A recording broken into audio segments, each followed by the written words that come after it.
যে মালিক একবার অসহায়, আর কিছু নাই, মানে বাড়িটুক করেছিলাম, তাও আমরা সবাই সহযোগিতা করে দিয়েছিলাম, সে বাড়িটা একবার পুড়ে ছাই হয়ে গেছে।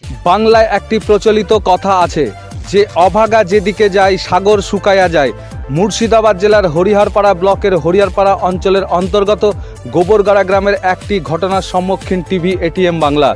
নিয়তি লাঞ্ছিত, ভাগ্য বিড়ম্বিত একটি ছোট্ট অসহায় গরিব পরিবার, যাদের দিন আনা দিন খাওয়া ছা পুষিত হতদরিদ্র সংসার।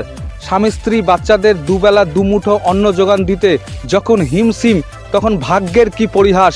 অর্থের অভাবে বাড়ি করতে না পারায় পাটকাঠির বেড়া দিয়ে ছোট্ট একটি চালা করে বসবাস করতেন এই দম্পতি।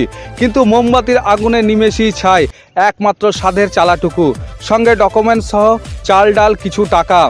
আর এই খবর ছড়াতেই হাজির হরিহরপাড়া গ্রাম পঞ্চায়েতের প্রধান মাননীয় গৌতম কুমার দাস ছাড়াও গোবরগাড়া গ্রামের মেম্বার সাহেব।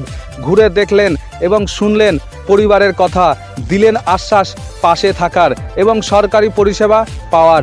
এই দিন হরিহরপাড়া ব্লক বিডিও মাননীয়া ছেরিংজাম ভুটিয়া ও জয়েন্ট বিডিও সাহেব স্পটে না আসলেও ফোনে কথা বলেন এবং কিছু ত্রাণ সামগ্রী পরিবারকে দেন।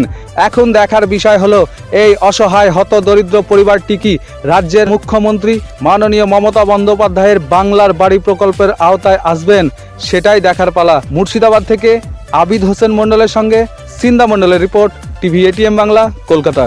তাদেরকে থানা একটা জিডি করতে বলা হয়েছে, থানা জিডি করে তারপরে ভিডিও বিষয়ে আজকে ভিডিও ম্যাডামকে জানালাম, এখানকার ভিডিও তুলে ভিডিও ম্যাডামকে জানালাম। গতকাল রাতে জয়েন্ট ভিডিও সাহেবের সঙ্গে আলোচনা করেছি যে কী করা যায়।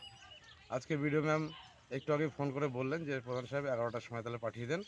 11টার সময় পরিবারের লোক গিয়ে, আর এখানকার মেম্বার আমাদের মিন্টুদা আছেন, সেখানে গিয়ে 11টার সময় যাব, গিয়ে দেখা যাক কী করা যায়, কতটুকু করতে পারা যায়। সরকারি যে সুযোগ সুবিধাগুলো আর রয়েছে সেগুলো অবশ্যই তাদেরকে দেওয়া হবে। ধন্যবাদ।